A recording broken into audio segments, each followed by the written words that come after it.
to clear. Meanwhile, into the afternoon, the more persistent wet weather does clear the east and the southeast. Although it does turn increasingly windy, that's going to make it feel cold. Highs of 11 Celsius in the south, 4 to 6 further north. Then going into Wednesday night, we're going to see extensive clear skies and, as a result, with light winds as well, temperatures dropping away. So widespread frost and some dense fog around first thing Thursday before a bright day generally. Some rain or showers in the west on Friday and Saturday. A nice bright morning will generate a lovely warm day, right through to the evening. Boxed Solar, sponsors of weather on GB News. The latest GB News travel.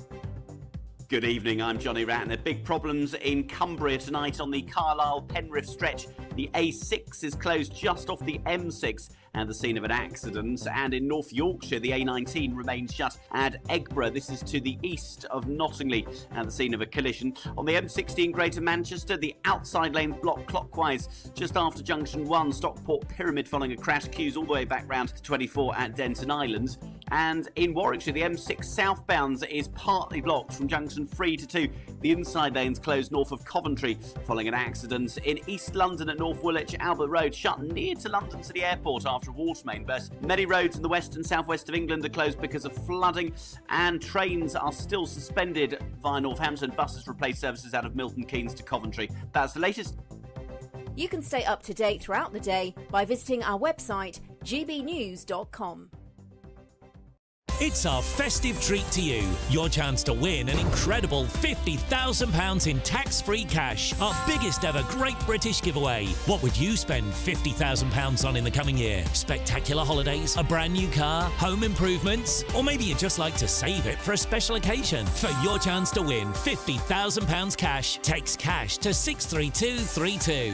One entry costs £2 plus one standard network rate message, or text bonus to 63232. 5 entries cost £5 plus one standard network rate message. Go to gbnews.com/win. Entries start from just £2. You can call 0903 681 3232. Calls cost £2 plus your network access charge. Or post your name and number to GB10 PO Box 8690 Derby DE1 9TT. UK only. Entrance must be 18 or over. Lines close at 6 p.m. on the 31st of January. Please check the closing time if listening or watching on demand. Good luck. This is Britain's Newsroom, where your voice matters. It's just astonishing. With expert analysis and honest opinion, we don't just keep you informed. We bring you unique perspectives you won't see anywhere else. Can't argue with any of that. When the news happens, it happens here. On Britain's Newsroom, weekdays from 9:30 a.m. Only on GB News. Every Saturday, 10 till 12, we'll bring you all of the news that you need to know. We'll also remind you that there is so much to smile about. It's my favourite time of the week. I get to relax, enjoy some light-hearted stories, and let Ellie teach me about fashion too. That's Saturday Morning Live, every Saturday, 10 till 12. Only on GB News, Britain's news channel. Join me, Nana Akwe, for an informative, interactive news programme with a difference. It's fun. No, you didn't say that, though. I'm so surprised. I think there's an element of truth to that. Join me from 3 p.m. every weekend, only on GB News, Britain's news channel.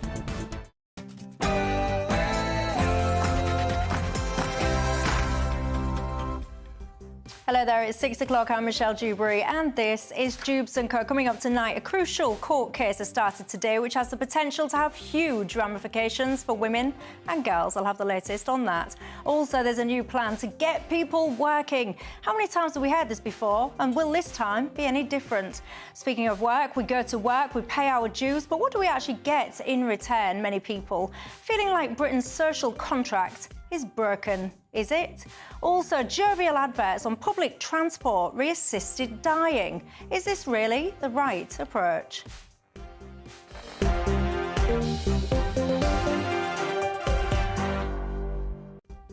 All of that and lots more to get into tonight. My panel to keep me company, I've got Zia Youssef, the chairman of Reform UK, and Luciana Berger, the former Labour MP.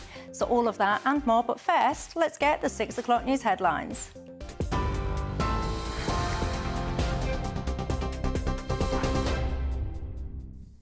Michelle, thank you, and a very good evening. These are your latest headlines from the GB Newsroom. Business Secretary Jonathan Reynolds said it was a very difficult day for Luton after the owner of Vauxhall announced plans to shut its van-making factory. Vauxhall owner Stellantis has announced plans to shut the plant, putting more than 1,100 jobs at risk. The Luton site is expected to close next April. Stellantis, which also owns brands including Citroën, Peugeot and Fiat, said it would combine its electric van production at its other UK plant in Ellesmere Port. Stellantis added that it hopes to transfer hundreds of jobs to the other plant. Rules imposed to speed up the transition to electric vehicles in the UK partly drove the decision, the company said. A Unite spokesman said the proposal that has been tabled today has been a complete slap in the face for our members in Luton, where Vauxhall vehicles have been manufactured for 120 years. Whatever the positive benefits this plan may have for Ellesmere Port, that is not acceptable. Russia has barred cabinet ministers, including Angela Rayner, Yvette Cooper and Rachel Reeves, from entering the country under new sanctions published by the Foreign Affairs Ministry. Jonathan Reynolds and Ed Miliband are also among the 30 British citizens listed. The Russian ministry said it was putting members of the UK's political and military establishment, as well as journalists, on its stop list. It comes as Russia earlier on expelled a British diplomat and accused him of spying. Downing Street has denied these allegations, labelling them as baseless. British troops have been drafted in to help the United States Air Force find out who is responsible for drones flying over 3 air bases in England, sources have said. A US Air Force spokesman said earlier this afternoon that a small number of drones have been spotted flying near US Air Force bases in Suffolk. The development comes after unidentified drones were previously spotted between Wednesday and Friday of last week over the same 3 air bases. A Ministry of Defence spokesman said, "We take threats seriously and maintain robust measures at defence sites. We are supporting the US Air Force response." And finally, Work and Pension Secretary Liz Kendall has announced the Job Centre will be brought together with England's National Career Service to reform a system which she warned feels like you're back in the 80s or 90s. Introducing the Get Britain Working white paper, Ms Kendall told the Commons, "We will create a new jobs and career service, overhauling job centres from a one-size-fits-all service that focuses on administering benefits into a genuine public employment service." Official figures show that unemployment rate for young people is at 14.8%, up from 12.1% a year earlier. The plans include a £240 million investment to overhaul the current network of job centres across Britain and more funding for mental health services. Those are the latest GB News headlines for now. Let's go to Michelle. For the very latest GB News direct to your smartphone, sign up to News Alerts by scanning the QR code or go to gbnews.com/alerts.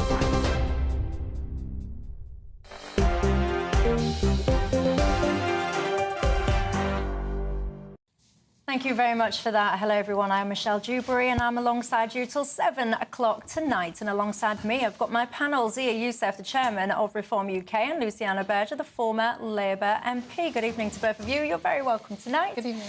As are each and every single one of you as well. What's on your mind tonight? There's lots we need to discuss, and you can join the conversation all the usual ways. And I will just say, if you're a keen viewer of Dewbs Co, you might recall a couple of weeks ago, I did a bit of a shout-out. I was asking if any of you have got musical talents. Are you in a choir, because I'm on the hunt. I want a choir to help us along, shall we say, over the festive spirit here at GB News. So if you're in a choir, get in touch with me as well tonight, please. But do me a favour, do me an email and just put the word choir in the subject line, because very soon we will be picking someone to come and work with. I've been looking at you. You're a talented bunch, I'll give you that. But look, get in touch with me on the stories and anything else, quite frankly, that's on your mind tonight, the usual ways. The email is gbviews@gbnews.com. You can go to Twitter or X and get me there. Or, of course, you can go to the website, which is gbnews.com/yoursay. Wherever you are watching or listening tonight, you're very welcome indeed. Lots that we need to discuss. We'll come on to those work reforms in a minute. We hear these plans all the time, don't we, about how we're going to get Britain working. Is this time, then, the time that we'll actually achieve it? Are you optimistic? Or are you someone that's on benefits thinking, leave my cash alone? Do you feel anxious? Give me your thoughts on all of that. But look, I couldn't help but notice today that a significant legal case has started in the Supreme Court today. I think personally this has got potential to have huge ramifications for women and girls. I do want to bring you up to speed with this one. So we're all across it. I'll cross live to the Supreme Court to GB News reporter Adam Cherry. Anyone that's not followed this story, Adam, bring us up to speed. Evening, Michelle. Well, today we heard from the representatives for Women Scotland. Now, their KC, their barrister, is arguing that sex as a legal term should be defined by immutable biological characteristics. In other words, the sex you are born as is legally the one you are determined as for life, regardless of whether you go through gender reassignment or obtain a gender recognition certificate. Therefore, trans women will not automatically be allowed to enter protected spaces like women's spaces as defined or as allowed in the Equality Act 2010. So I'll just read through some of the statements we heard today in the court. This is from Aidan O'Neill. He said that our position is your sex, whether you are a man or a woman or a girl or a boy, is determined from conception in utero, even before one's birth, by one's body. It is an expression of one's bodily reality. He argued this is a common sense, ordinary understanding of sex, and one that can be easily understood by the public and by non-lawyers. Now, tomorrow we will hear from representatives for the Scottish Government. This has been going on for a long time, and it stems back from an argument put forward by For Women Scotland that it was illegal, or it was illegal to allow trans men to be a part of the 50% public boards, 50% of which were to be occupied by women. And if trans men were allowed onto that board, of course, that meant that in reality, more men were on that board than women. So we'll hear from them tomorrow alongside an intervention from Amnesty International, who are arguing that trans people deserve protected status just as much as women, as biological women. I spoke earlier today to Susan Smith, who is a director for Women Scotland. She was here at the court today, and this is what she had to say to me. It's really important for the ongoing protection and preservation of women-only spaces and services. Our KC set out today some of the issues that could arise if the completely mishmash of definitions of what a woman is or what a man is, as outlined by the Scottish ministers, is adopted, and how in practice that will make the operation of single-sex spaces going forward pretty much impossible. So it's huge risk for women, especially women who are going to be impacted by any changes to these services. So it is really the perennial debate. What is a woman legally speaking, and what are the consequences of this decision? Is it made by a biological determination, in which case trans men or trans women would be excluded from rape survivor centres, perhaps not allowed in women's sport, undermining women's sport? That's the argument.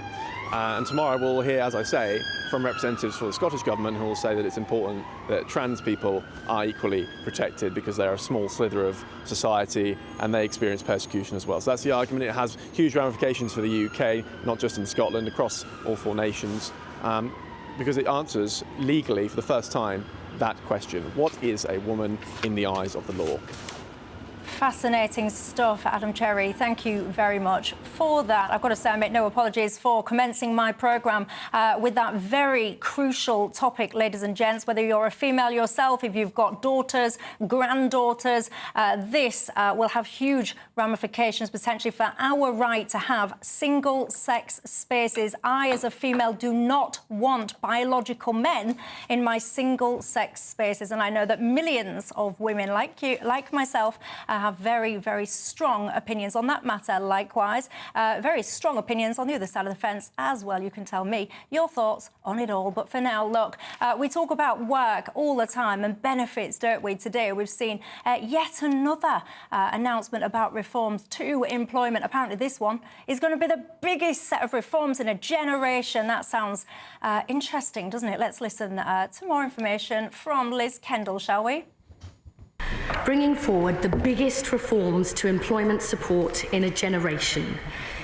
turning a department for welfare into a department for work, taking the first steps towards delivering our bold ambition of an 80% employment rate in a decade of national renewal. Madam Deputy Speaker, nothing short of fundamental reform is needed to turn the page on the last 14 years. Do you agree with that statement or not? I shall start with you, Luciana. Can I just ask a simple question before we get into the details of work and pensions? Why do Labour keep talking about a decade of national renewal? They haven't been elected for a decade.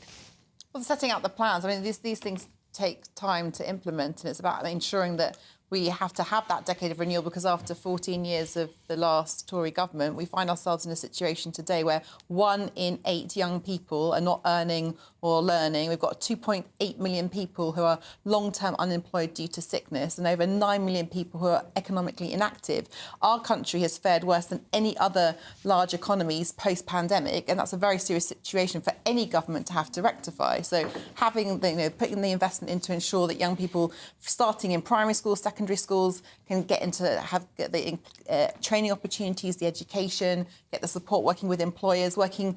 I think what's really exciting and important about the plans today is working with local areas, with metro mayors, combined authorities that know the areas that they represent and the specific challenges, because every area is different, I think will make a significant difference. £240 million, that's the amount of money that's been earmarked for this. Luciana mentions, in terms of young people in particular, do you think that these reforms and this kind of pot of cash is going to be the answer to fixing these woes? No, and God help us all if Labour are still in power in 8, 9, 10 years' time. But I agree that the malaise that this country is in is down to 14 years of Tory rule. If you think about what is the incentive to work, the tax burden, supposedly the Tories are the party of low taxes. They raise the tax burden on working people to the highest level since the Second World War. Then you look at the benefits to stay. The incentives to stay on benefits, where we speak to people all the time who are currently on long-term sickness benefits, and they say, I have no incentive to go to work because I'm, in fact, disincentivized to do it. If you look at what happens when somebody starts working more than 16 hours in this country, your marginal rate of tax is over 100%. You literally have less money at the end of the month from going out to work. So the first thing we need to do is make sure that there is an incentive to work, so that those people who are on benefits, who are able to work, who want to work, of whom there are many of those 2.8 million, but feel trapped on benefits because of the awful incentive structure that we have. Now, while it is true that the malaise is the result of 14 years of Tory rule, Labour are doing absolutely nothing to solve that problem. And £250 million in the context of £65 billion per year. Sorry, £250 million in the context of £65 billion that this country spends every year on long-term sickness benefits. It's more than we spend on defence in this country. It's a drop in the ocean. It's tinkering. What we need to do is fix the incentives properly. Well, I mean, I challenge a number of those points, if I can, just to say that it's £240 million in addition to what's already being spent. It's also working with the devolved, so the combined authorities, the metro mayors, who bringing together skills with work, but also with health. So that, this is not doing all this work in isolation. What we've never seen before, and certainly for over the last 14 years, if I reflect on my experience as a constituency MP, visiting work centres in my constituency, it was very much how we just kind of manage benefits rather than how we support people, not just what we're going to see with their jobs and careers, actually giving them proper job coaching, career coaching, but it's bringing together health with this service and bringing together housing also. It's bringing it all together under one roof. We've never seen that before. I think that is a fundamental difference. It's joining up the system in a way that we haven't seen so far, and also specifically targeting those 20 areas across this country where we've got the highest levels of inactivity. We've also got the highest NHS waiting list. I actually disagree, and I think the first thing we need to contend and tackle with why we've seen such a growth and explosion in these numbers is we've got in this country over 7 million people waiting on an NHS waiting list. If we tackle that issue, which this plan seeks to do together with the Department of Health today, I think we'd see a massive difference to the number of people in work. I'm old enough to remember the A4E scandal, the employment scandal. That was a private organisation that essentially treated unemployed people like commodities. An absolute fortune was made by that organisation. It didn't end well whatsoever. People were actually sent to prison for their involvement in some of the wrongdoings. A lot of that happened under Labour's kind of plans and so on and so forth. Do you think that we're in danger of seeing anything like that happen again? You're going to get all of these organisations that will be rubbing their hands in glee, quite frankly, saying, oh, here we go again. The gravy train is about to disembark the station. We're about to make a small fortune coaching people. Well, this is about services being provided by the Department of Work and Pensions. There's no mention today about outside providers, other than another really exciting thing I think that has been brought forward today is the cultural opportunities. So there's a real big programme that's going to bring together a number of different organisations like the Premier League, the Royal Shakespeare Company, another broadcast channel, to actually give young people 18 to 21 years old an opportunity to either be learning or be earning, and doing that from the Department of Work and Pensions. There's no mention today of those external organisations, but it is about bringing all of the different elements that we have together in a way that we haven't seen. I mean, the careers and centres and career services are completely disconnected from our job centres today. And many people talk about when they go to the job centre, it's just about reporting how many jobs they've applied for, and it doesn't in any way actually support them into work and to progress in those careers. Rita, one of my viewers, says, Michelle, back in the day, people that were unemployed had to physically go to the Office of Unemployment to pick up their dole money and look for work whilst they were sitting there. She feels if you had a return to that, you might actually see some movement in terms of bringing the numbers down. She's also questioning what is this whole notion about all of these benefits payments for conditions like ADHD. She suggests that absolutely doesn't need to be a thing. One of my other viewers says that all benefits should be paid in vouchers that could only be used to spend on goods and utilities. If people want to have free cash to do whatever they want to with, this viewer says that you need to go out and earn it yourself. What do you think to that? There's a big, strong reaction to that. I'm not really feeling that many of you feel optimistic that this is the change. Are you on these benefits? Do you feel worried about these kind of conversations, about people saying that they're going to cut down your benefits or not? After the break, so much to discuss. I want to look as well at Reform UK. Some pollsters saying that actually they're on track to win quite a lot of seats. Nigel Farage says he's on track, he feels, to win a heck of a lot of seats. Do you think that that's right or not? We'll see you in 2. I'm Patrick Christie's. This is GB News, the People's Channel, Britain's news channel. This is GB News, Britain's news channel. Apparently, in the Mail, page 5, hard-pressed bosses already having to deal with deadlines, red tape and staff who won't actually come into the office over Christmas. And they're saying that Christmas parties this year are going to be as lame as ever because everyone's afraid of basically getting cancelled or misbehaving or getting sacked for their behaviour. Would you risk it, Trey, at Christmas? Do you know, I've actually never had a normal job in my life, so I wouldn't last a second because I'm not very politically correct. But it must be horrendous, really, because rather than enjoying yourself, you're having to completely always censor yourself. And it might be the most innocent of stuff that's said to someone that they then take offence to, which means you're going to probably just keep your mouth shut, which doesn't sound like the best of parties, does it, really? No. Tricky one, isn't it? Because you're not at work, so it's not an office issue if, you know, some banter and it's taken the wrong way. But still, it's still a work environment, isn't it? Yeah. If HR shows up, it's a work party. It's a work event. HR shows up, I'm gone. Yeah, well, that's what it is. And so even for us this year, first of all, it's the first year we're calling it a holiday party. I don't know how I felt about really? that. What, your company's doing that? Yeah, they're calling it a holiday party. Oh, no, well, no. Yeah, I know. I voted against. So they got rid of the word Christmas. Why? Because we want to be inclusive. How's it not inclusive to call it Christmas? I know. Trust me. Are you still going to go? I wouldn't bother going. I'd say no. I am going to go, but I'm going to go dressed as Mrs. Claus, and it's going to be Christmassy, and I'm going to make sure that Christmas enters the door with me. Yeah, you spread that Christian vibe. 100%. But outside of that, there is that element of HR showing up, and HR will be sober, and they've already prepped them to say, like, listen, this isn't your party. HR can have their party. This is your hangout. Yeah. Make sure everyone's being PC. GB News, the People's Channel. Nightmare commute. Kick it up a gear with GB News Radio. You can listen online and on DAB+ and on the GB News app. We're also on TuneIn and the Radio Player apps. From the school run to rush hour, get revved up with GB News Radio. We are the People's Channel, Britain's news channel. I'm Christopher Hope. From pop stars to politicians, I'll interview anybody in a pub who's got a political opinion. Join me every Friday on Spotify, Apple Podcasts, YouTube or gbnews.com, or wherever you get your podcasts. This is GB News, the People's Channel.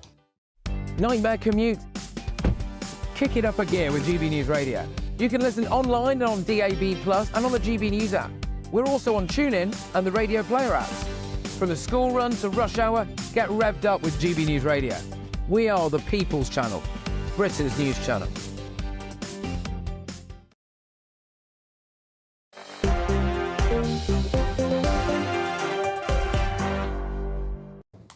Hi there, I'm Michelle Dewberry and I'm with you till 7 o'clock tonight alongside me Zia Youssef, the chairman of Reform UK, Luciana Berger, the former Labour MP. Mike says, Michelle, you've not read out my emails for a very long time. Mike, let me tell you, my friend, I do actually do my very best to read all the emails. I can't read them all out while I'm on air, obviously, but I do try my best to make sure that I read what you have to say. He's getting in touch and saying, Michelle, we could solve all of these problems when it comes to cash shortages, essentially by releasing foreign criminals from prisons early. He feels that that is a no-brainer solution to pretty much all of the ills that we have in society.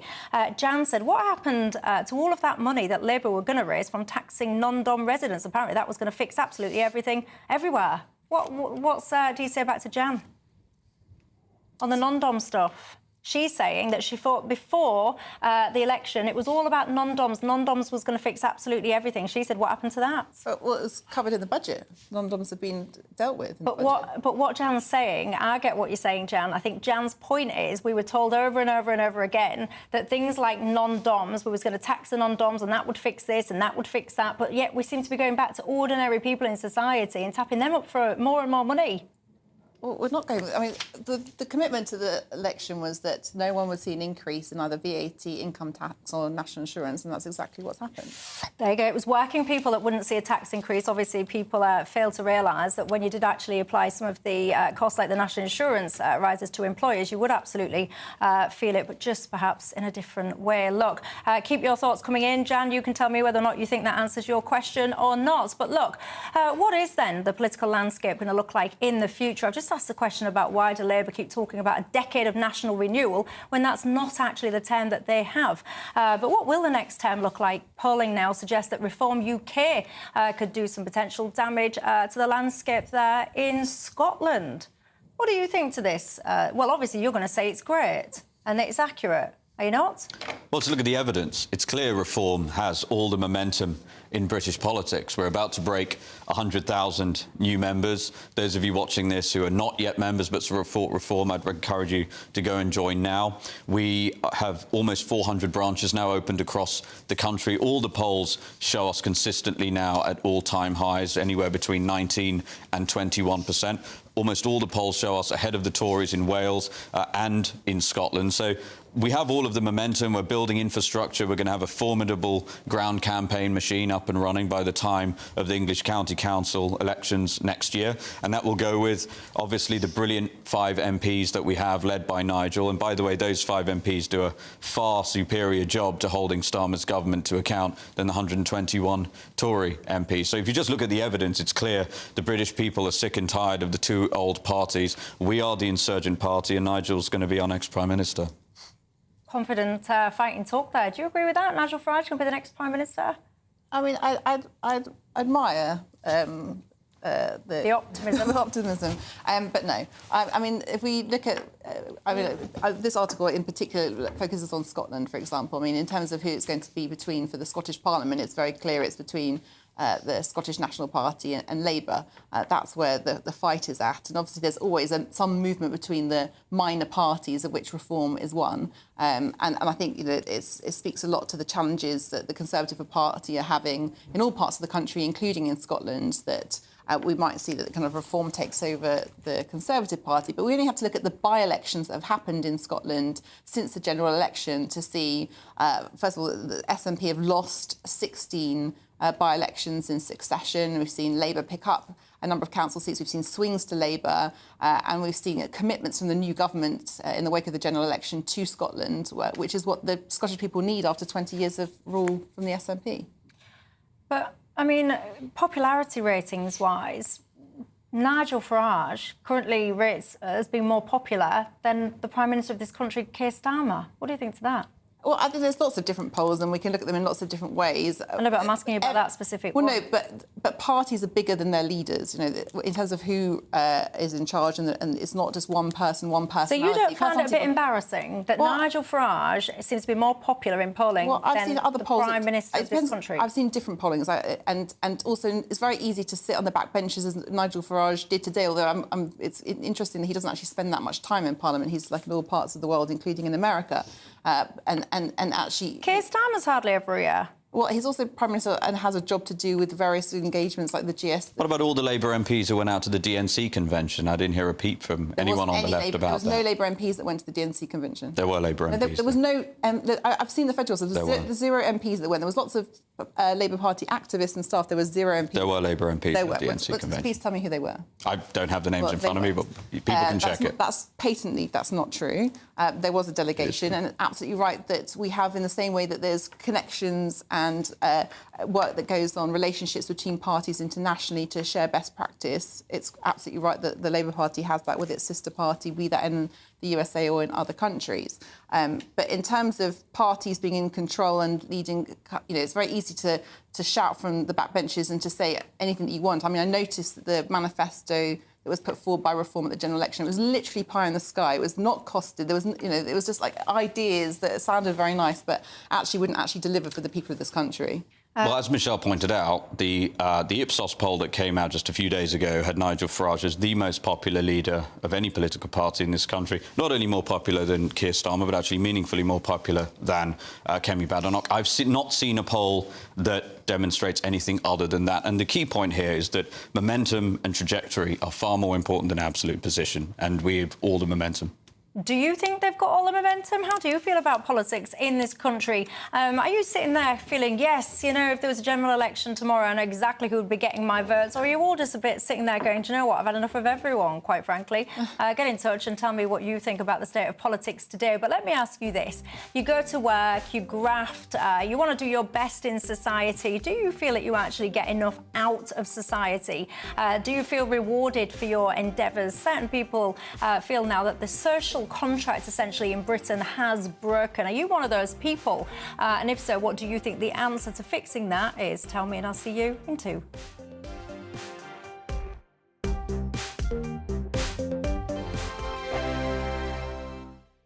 Hello and welcome to the latest update from the Met Office for GB News. The next 24 hours see a return to wet weather in the south with blustery winds.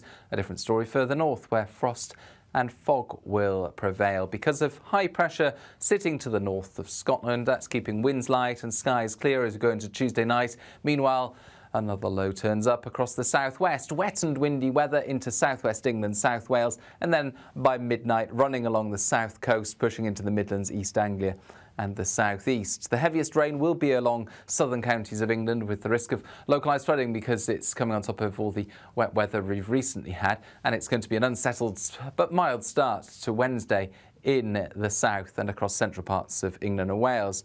Very different conditions for Scotland and Northern Ireland, where we start with clear spells, frost and some dense fog patches, especially for parts of Northern Ireland. Poor visibility on the roads first thing, so watch out for that. Also some fog patches for southern Scotland, northern England. Chilly start out there. But for the Midlands, East Wales, East Anglia and the southeast, a damp start to the day with the winds pushing outbreaks of rain or showers in from the southwest, and then those winds changing direction as the rain clears into the afternoon and becoming increasingly strong down the eastern side of England. Meanwhile, brightening skies for West Wales, the southwest, as well as northern England and Northern Ireland once any early fog patches clear.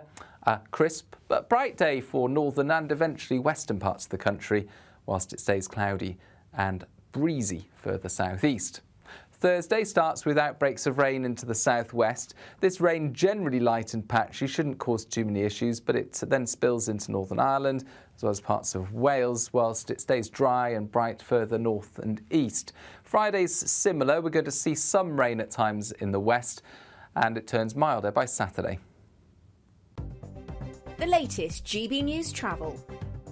Good evening, I'm Johnny Ratner with the latest. The M1 in Derbyshire is blocked southbound from junction 29 at Chesterfield and Mansfield down to the Tipshell services. A lorry has overturned. Meanwhile, the M11 is partly blocked southbound in Essex, junction 9 to 8 towards Stansted, towards the A120 following an accident. And on the Essex stretch of the M25, a lane's closed on the clockwise exit at junction 29 at the A127. The inside lane's blocked off by a collision. On the M4 eastbound north of Cardiff, 2 lanes are closed from junction 33 to 32 off the Corrigan interchange because of an obstruction. And many roads in west and southwest of England are closed because of flooding, including Townbridge and Market Street in Wiltshire at Bradford-on-Avon, and in Somerset, northwest of Bath between Kelston and Bitton, the A431 remains closed. That's the latest. You can stay up to date throughout the day by visiting our website, gbnews.com.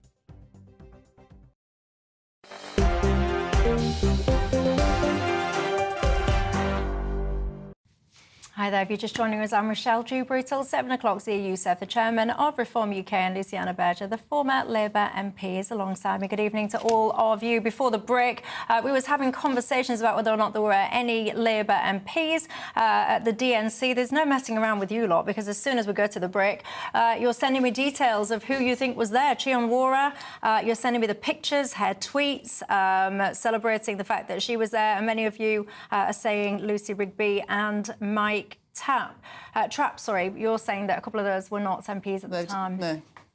There you go. Did we clear that up for you all at home? Thank you very much for your fact-checking. Very much appreciate it. Tina says, thank you very much, Michelle, for highlighting that legal case at the start of the programme. You feel that the decision will be vital for the safety of women. I've got to say, I completely agree with you. Tina Beth says, I believe that sex is determined at conception and recorded at birth. So do I, Beth. But there you go. Sometimes common sense isn't prevalent among many other people, is it? But look, let's talk about this. We talked about work and benefits at the start of the programme, and people not really being as productive as perhaps they could be. But if you are someone that goes to work, you do everything that you feel that you should in society, do you feel that you get back from society what you might expect to or hope to? You might say you can't afford to get on the property ladder. You might say you can't get the job of your dreams, whatever it is. Public services, you can't access this, that or the other. The social contract in Britain, Zia Youssef, is it still there? Is it still a thing? And if so, do you think it's working or is it broken? If it is, it's hanging by a thread. And that thread is getting ever thinner. So if you look at every aspect of the social contract, not only do we have the heaviest tax burden on working people in this country since the Second World War, we also get far less for that money as taxpayers than we ever have done. You try getting a GP appointment, try going to accident. Tens of thousands of British people have to wait 3 days or more in accident and emergency every year. We don't have enough prison space. Our roads are in an awful state.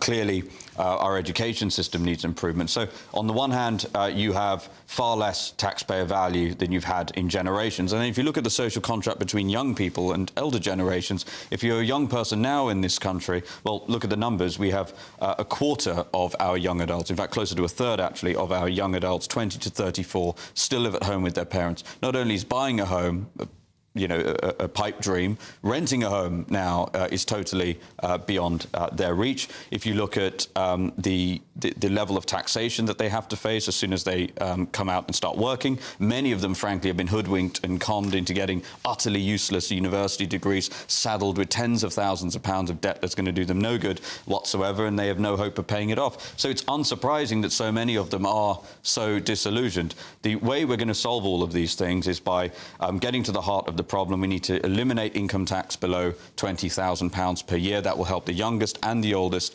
working in our society. It addresses a lot of those issues we have around the incentives to work and the incentives to be on benefits. And then when we look at housing, because housing is a massive issue, as soon as people no longer feel 40% of young adults now believe that they have no chance of ever owning a home. And this is a supply and a demand problem. We always hear about needing to build more homes, and yes, we need to build more homes. If you look at the numbers over the last 3 years, 1.8 million net new people arrived in the country. There's your demand. And we managed to build around 650,000 new homes, which is some going for us. It's as good as we've done in about 40 years. So we are building 1/3 as many new homes as we need just to satiate the demand from the people arriving every year. And that's before you even get to where we need to be, which is actually having a significant surplus of new homes relative to new people arriving. So not addressing the demand problem, i.e. the ridiculous non-existent immigration policy we have and the porous borders that we've had now for decades in this country, is like trying to put out a forest fire with a super soaker. In a minute as well, because I know that some of you watching this will say, well, hang on a second, now I'm a bit older and we struggle to get housing and afford housing as well. So in a second, I will actually show you some stats that were released yesterday about what it looks like currently to try and get onto the housing ladder. But Luciana, your thoughts on the broader point? I do think it's incumbent of any government to ensure that the next generations do better than the ones before them. And it's fair to say on most indicators that is not the case today. It has been the case previously, and you know, in terms of if you like reflect over the course of like the past 14 years of a Conservative government, we've now, you know, you just heard from Zia. I would echo some of the concerns that he raised. That you know, there are so many things where whether it's the over 7 million people in this country that are waiting for an NHS appointment for a surgery or otherwise. Close to 2 million people waiting for a mental health appointment. The numbers that we just talked about earlier about people being out of work. There is lots that needs to be done to ensure that this country works for working people and that we do everything possible to ensure that future generations can do better than the ones before them, which is not presently the case. We talked at the start of the programme about the plans that the government's brought out today, and I think something that will in some way go some distance to tackle this issue, and it is an issue, is the guarantee to provide an opportunity to every young person aged 18 to 21 to make sure that they are either earning or learning. Because at the moment, the fact that we've got 1 in 8 young people that are not in education, employment and training, I think is a significant problem for the future of this country. And for those people that essentially, you know, if you don't get into work when you leave school or college or university, it gets even harder later on. So what's going to happen if they're not in any of those categories? So if they're, I don't know, just say they're 20, they're not really going to go to work, they don't really care about your policy, what are you going to do? So the government have said today that there's going to be no choice, that all 18 to 21-year-olds will have to take an opportunity. Yeah, I know, but I'm asking you, what if they don't? Well, that's the opportunity. You know, they'll have a range of opportunities available to them, including cultural opportunities, including training, including... No, I know that, but what if they don't? What if they look at your selection, your smorgasbord of opportunities and say, yeah, fascinating, but not for me, I'm going to sit at home with my Xbox? But then they won't receive any support to be able to do so. So that's their choice. So you'll cut the cash off? Well, the government have said very clearly today that every young person aged 18 to 21 needs to be in education. No, I know what they said. I'm just asking what you're going to do if they don't. Well, that's their choice not to. As long as it's not because of long sickness-related challenges, which, of course, are different and should be supported in the right way. Let's just look at this housing situation that people have mentioned, because I do think this is a key fundamental part. These are some stats that came out yesterday. So if you look at 1974, I'll describe it in case you're listening on the radio. The average property price was £10,027. If you go to 2024, the average property price was £265,012. If you look at back in the 70s, you needed a 5.36% deposit for a property. In 2024, it's a 22% deposit. If you go back to the 70s, the deposit as a percentage of two people's salary, this is what I found interesting, so you'd need 15.05% as a deposit there. In 2024, 86.65%. In 1974, it was taking 3 months to save up for a house deposit. In 2024, 11 years and 3 months, and the average age of the first-time buyer back in the 74 was 26 years old, and in 2024, it was 33 years old and 8 months. I mean, that's pretty staggering. isn't it? It is staggering, and again, I repeat that statistic. If you understand the basics of economics, which everybody watching this show does, if you've got 1.8 million net new people arriving in the country and you have 600,000 new homes being built, those numbers are not only going to not get better, they're going to get meaningfully worse. So with respect, that's what I don't get. I don't understand how the Labour governments think they're going to solve this problem by just addressing the supply problem. If you are building 1/3 as many new homes as net new people are arriving in the country, you've got a big problem, and those prices are going to continue to go up and young people are going to feel ever more desperate. Well, the government's also set out how it wants to massively surpass what we've seen. I mean, we've seen kind of house building levels in this country go to the lowest in decades, and that was a big significant issue. And it was a travesty, really, that under the last government that more wasn't done to make sure that we had homes, particularly when we know we've got different setups. There's more people in this country living by themselves rather than living with partners or families, and so lots of people living later and for longer, and therefore needing individual homes as well. So, of course, we needed to address that, and I think that's one of the reasons. But we had 750,000 net new people arrive in the country last year alone. Are you saying we're going to build more than 750,000 new homes in a year? Because if you don't, then prices are going to go up again. Well, the government's pointed to its very important ambition of building 1.5 million homes over the course of this next Parliament, which will go some way... Over the course of the next Parliament, which is far less than 750,000 a year, which is the point, that if you don't address the demand problem, even the 1.5 million, even if you hit that, which you won't, because it's very clear that this Labour government's not going to be capable of doing much more than the Tories did,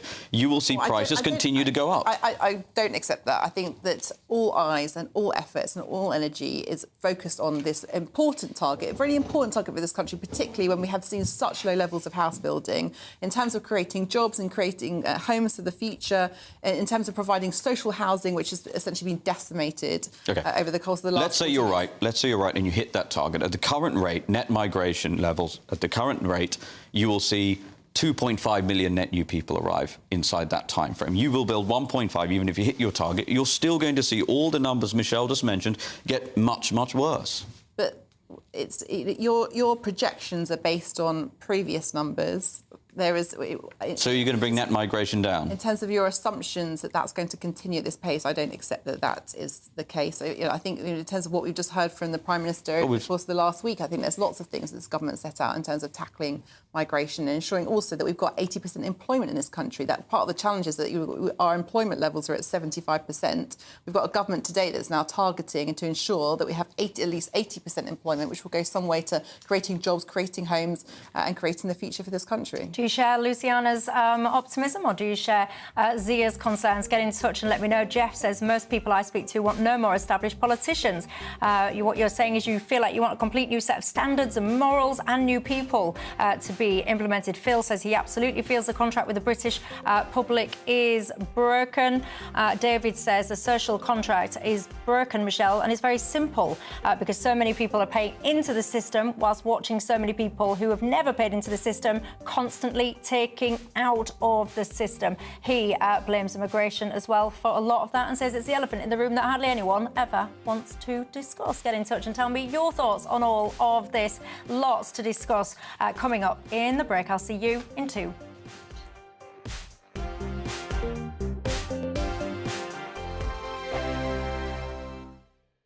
This is GB News, Britain's news channel.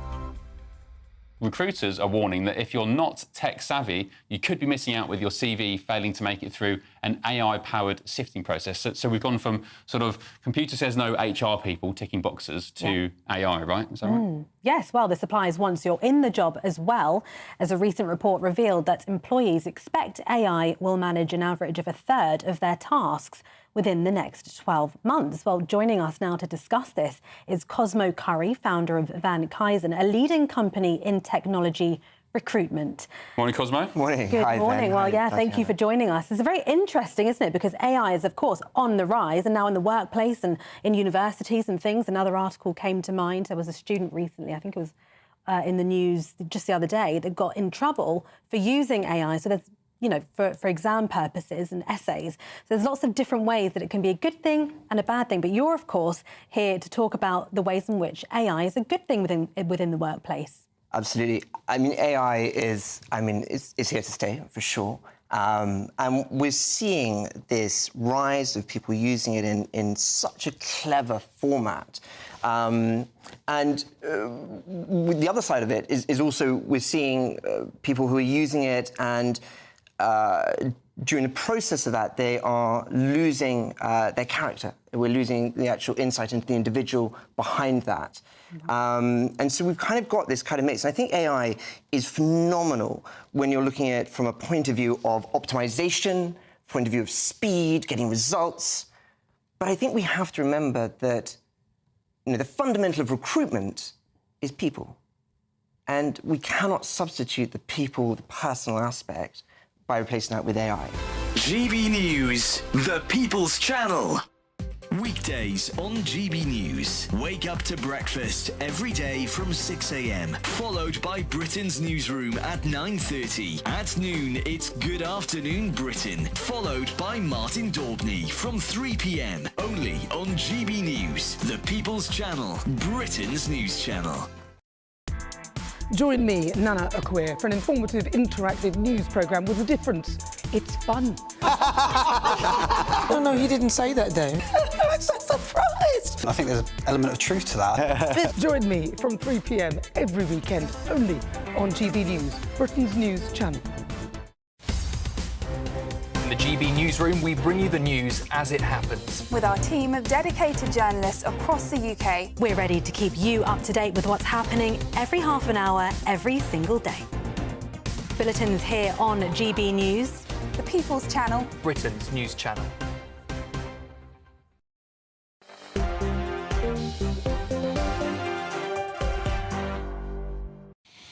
Hello there, Michelle Dewberry, Zia Youssef and Luciana Berger till 7 o'clock. There's a lot of support, I've got to tell you, for that whole notion about actually making people physically go and collect their benefits if you want to reform situations.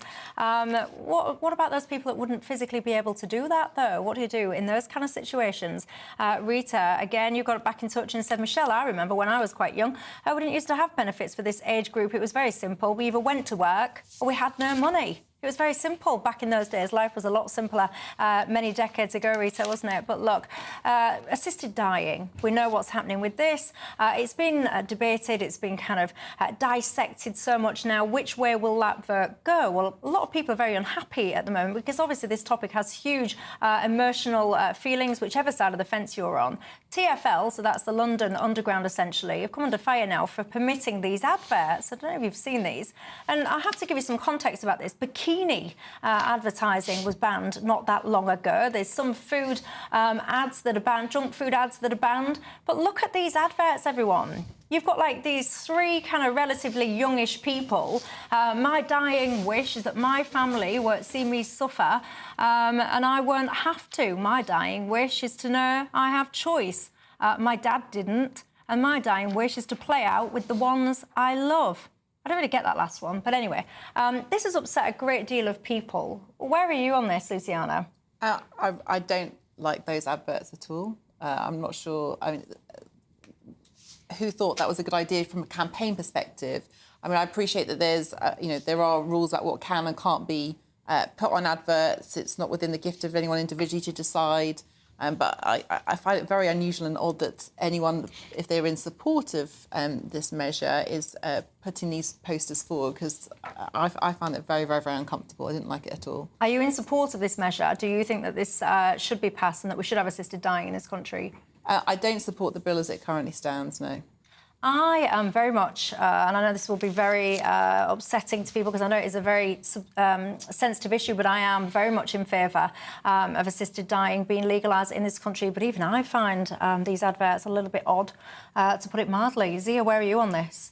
Well, I think those ads are appalling. Advertising, campaigning and advertising for assisted dying on a subject like that as if it's a West End musical. I don't think there's any excuse for it whatsoever. I'd also echo your point here that, once again, we have double standards in this regard, because if you're going to allow adverts like that, then on one hand, but not allow adverts for a protein shake company, for junk food. So there's this very tight policing, it would seem, of certain types of ads, while ads like that are frankly morbid and totally inappropriate get to go up. And I'd say in terms of the bill itself, look, Reform's view is this is a matter of conscience. What I will say is that I am very concerned about the standards of hospice care, or the lack of it for a lot of people in this country. So 1 in 4 people at the end of their lives lack the sufficient end-of-life care that they would need, according to Marie Curie. One of the reasons, and the ads actually allude to this, one of the main reasons why, and you see this in Europe where assisted dying is legal,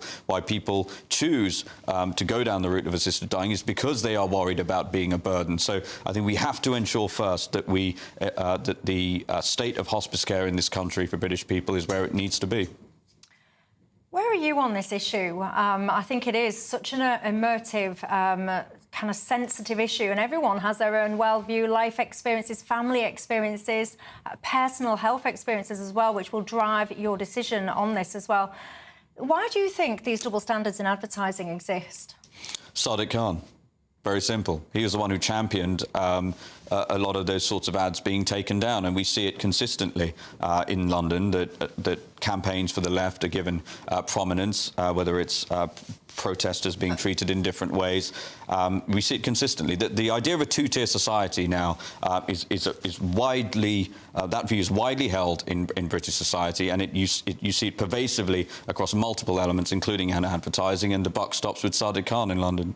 Well, Sadiq Khan played no part, as the statement makes very clear today, in the decisions about what is or isn't advertised on TfL.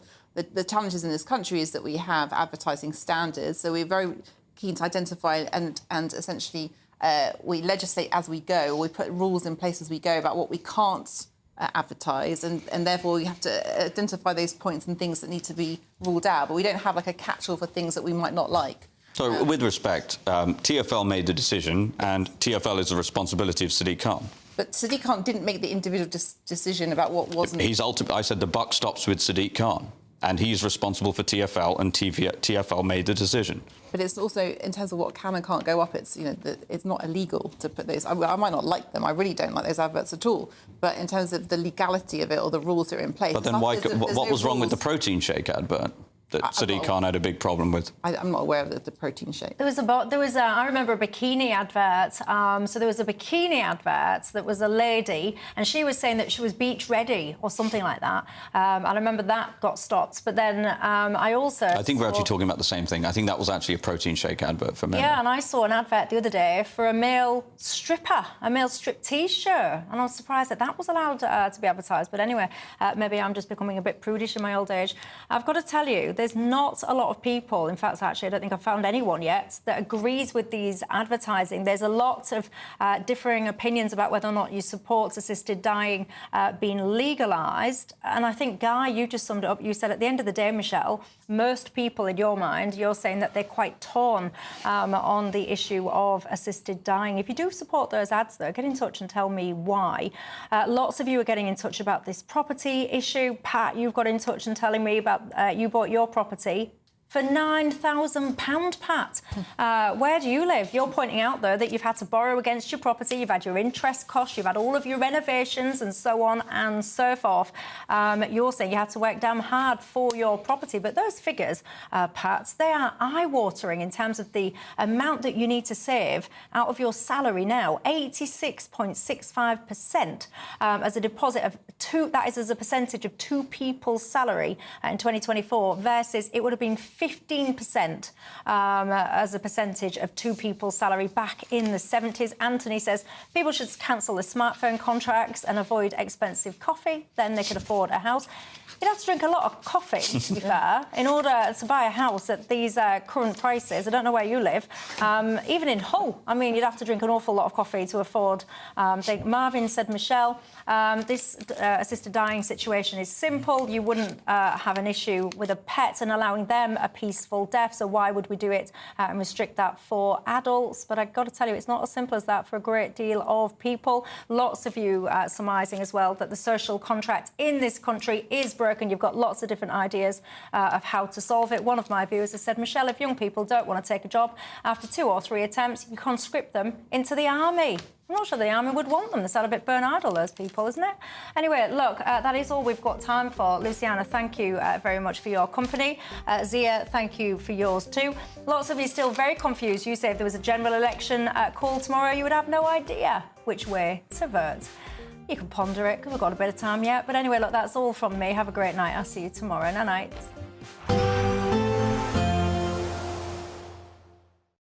We'll see a cold snap, which will quickly develop into a warm front.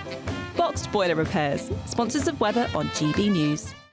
Hello and welcome to the latest update from the Met Office for GB News. The next 24 hours see a return to wet weather in the south with blustery winds. A different story further north where frost and fog will prevail because of high pressure sitting to the north of Scotland. That's keeping winds light and skies clear as we go into Tuesday night. Meanwhile, another low turns up across the southwest. Wet and windy weather into southwest England, South Wales, and then by midnight running along the south coast, pushing into the Midlands, East Anglia and the southeast. The heaviest rain will be along southern counties of England with the risk of localised flooding because it's coming on top of all the wet weather we've recently had, and it's going to be an unsettled but mild start to Wednesday in the south and across central parts of England and Wales.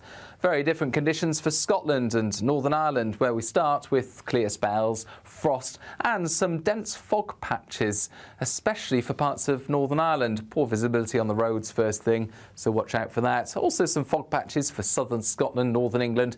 Chilly start out there. But for the Midlands, East Wales, East Anglia and the southeast, a damp start to the day with the winds pushing outbreaks of rain or showers in from the southwest, and then those winds changing direction as the rain clears into the afternoon and becoming increasingly strong down the eastern side of England. Meanwhile, brightening skies for West Wales, the southwest, as well as Northern England and Northern Ireland once any early fog patches clear. A crisp but bright day for northern and eventually western parts of the country, whilst it stays cloudy and breezy further southeast. Thursday starts with outbreaks of rain into the southwest. This rain generally light and patchy, shouldn't cause too many issues, but it then spills into Northern Ireland as well as parts of Wales, whilst it stays dry and bright further north and east. Friday's similar. We're going to see some rain at times in the west, and it turns milder by Saturday. A nice bright morning will generate a lovely warm day, right through to the evening. Boxed Solar, sponsors of weather on GB News. The latest GB News travel. Good evening, I'm Johnny Ratner. Long delays on the M60 in Greater Manchester heading clockwise do continue after a collision that happened just after Junction 1, the Stockport Pyramid turn-off. It's long gone, but it's still heading all the way back round to Junction 23 at the Ashton-under-Lyne exit. On the M1 in Derbyshire, one lane remains closed southbound from Junction 29, the Chesterfield and Mansfield exit at the A617 down to the Tip Shelf services after a lorry overturned. And in South London at Wallington, the Manor Road remains closed after the storm damaged a building on Sunday morning. In Kent at Ashford, the A252 blocked by a two-car collision, and in East Sussex, the A27 is closed eastbound on the Brighton-Lewis stretch at the Falmer exit and the scene of an accident causing long queues on the approach back to the A23. That's the latest. You can stay up to date throughout the day by visiting our website gbnews.com. Imagine getting a call to tell you that you've won £50,000 in tax-free cash, our biggest cash prize of the year. Oh my God. That's a big surprise. Oh my God. This is amazing. I'm in shock. That is absolutely fantastic. Thank you. For your chance to win £50,000 cash, text cash to 63232. One entry costs £2 plus one standard network rate message, or text bonus to 63232. 5 entries cost £5 plus one standard network rate message. Go to gbnews.com/win. Entries start from just £2. You can call 0903 681 3232. Calls cost £2 plus your network access charge, or post your name and number to GB10 PO Box Box 8690, Derby DE1 9TT. UK only. Entrance must be 18 or over. Lines close at 6 p.m. on the 31st of January. Please check the closing time if listening or watching on demand. Good luck. Welcome to State of the Nation, daily plunge into the stories shaping our country. I'm Jacob Rees-Mogg, and Monday to Thursday we bring you the insights, the facts, the truth about how our country is being governed. Because what happens in Downing Street matters down your street. Tune in to State of the Nation every Monday to Thursday, 8 to 9 o'clock. Only on GB News, the People's Channel, Britain's news channel. Go to gbnews.com/shop now and take advantage of our biggest ever Black Friday sale with 25% off all items across our store and free shipping on orders worth £60 or more. There's never been a better time to grab something for the GB News fan in your life. From our signature clothing to drinkware, gifts, accessories and much, much more, you'll find the perfect present this festive season. Use the code BlackFriday25 on checkout at gbnews.com/shop for our best ever Black Friday deals.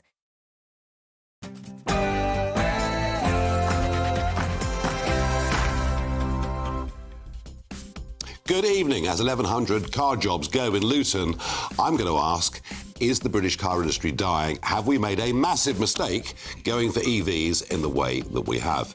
The government says it's going to tackle worklessness. Big debate in the House of Commons on it today.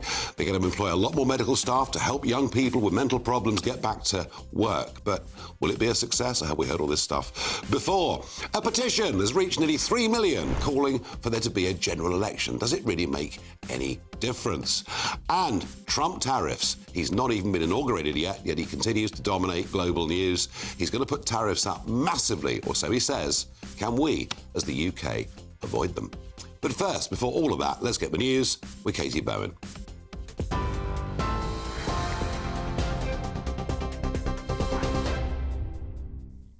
Nigel, thank you. A very good evening to you. It's just gone 7 o'clock. These are your latest headlines from the GB Newsroom. Some breaking news this evening. Israeli Prime Minister Benjamin Netanyahu is to bring a full outline of a ceasefire deal with Hezbollah